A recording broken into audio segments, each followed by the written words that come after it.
اللہ اللہ اللہ کہ کائنات نے یہ دو حکم ارشاد فرمائے ہیں، نماز پڑھنے کا اور قربانی کرنے کا۔ اور تیسری اہم بات وہ فرماتے ہیں کہ اللہ رب العزت نے فَصَلِّ لِرَبِّكَ وَانْحَرْ، دو چیزوں کا حکم دیا ہے، ایک نماز پڑھنے کا اور دوسرا قربانی کرنے کا۔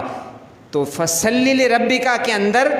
امر الہی کی تعظیم پائی جا رہی ہے، جس طرح سے میں نے عرض کیا کہ کچھ ایسی جو احکامات ہیں ان کے اوپر عمل کرنا تعظیماً لامر اللہ ہے کہ اللہ کے حکم کی تعظیم کرتے ہوئے، اور دوسرا جو حکم ہے وہ ہے شفقتاً علی خلق اللہ، کہ دوسرا جو حکم ہے اس کے اندر اللہ کی مخلوق کے اوپر شفقت پر مبنی عمل کیا جائے، کہ اس کے اندر بے شمار اللہ تعالیٰ کی رحمت اور شفقت کے پہلو پائے جاتے ہیں۔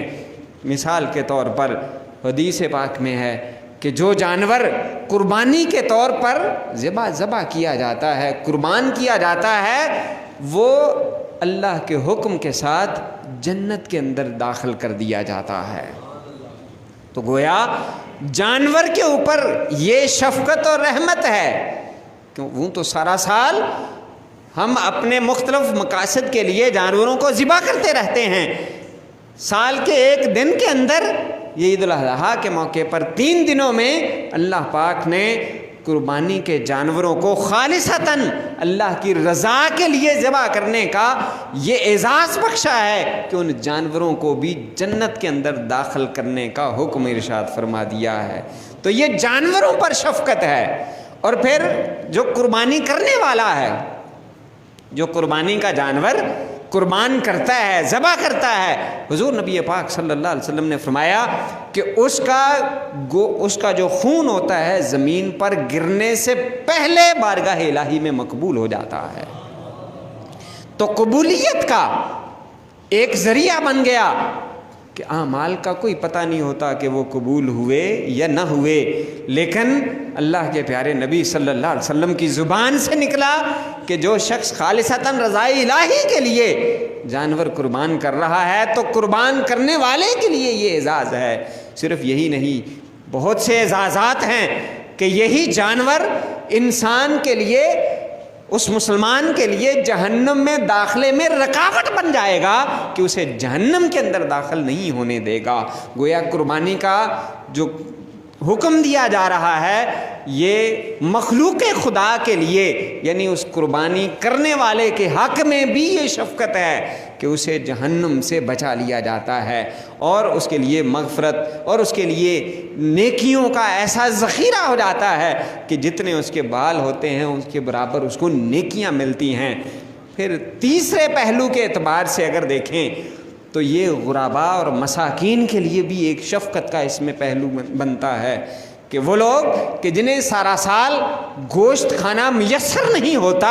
قربانی کے ایام میں انہیں بھی قربانی کے گوشت سے مستفید ہونے کا موقع مل جاتا ہے، کہ جو غرباء اور مساکین کے لیے بھی باعث رحمت اور شفقت یہ حکم ہے۔ تو گویا فصلی میں اللہ رب العزت کی تعظیم اور ونہر کے حکم کے اندر شفقتاً علی خلق اللہ، اللہ کی مخلوق کے اوپر شفقت، اور جیسے میں نے عرض کیا تھا کہ اس ایک امر کے اندر کتنے لوگوں کو آسانیاں ملتی ہیں، کتنے لوگوں کا روزگار چلتا ہے، کتنے لوگوں کو اس سے اپنے سال بھر کی جو روزی ہے، رزق ہے، وہ مہیا ہوتا ہے، کتنی معیشت جو ہے وہ اس سے مضبوط ہوتی ہے، اس سے بہت سارے معاملات جو ہیں اس سے منسلک ہوتے ہیں۔ یہ سارا کا سارا اسی پہلو میں ہے کہ اس جانور کو پالنے والے جو کسان ہیں، یہ امر، یہ حکم ان کے لیے بھی شفقت کا پہلو نکالتا ہے۔ جو ان جانوروں کو دیہاتوں سے شہروں کی طرف منتقل کرتے ہیں ان کے لیے بھی رحمت اور شفقت کا پہلو اس میں نکلتا ہے۔ جو انہیں ذبح کرتے ہیں، جو ان کا گوشت بناتے ہیں، ان کے لیے بھی رحمت اور شفقت کا پہلو نکلتا ہے۔ اور جو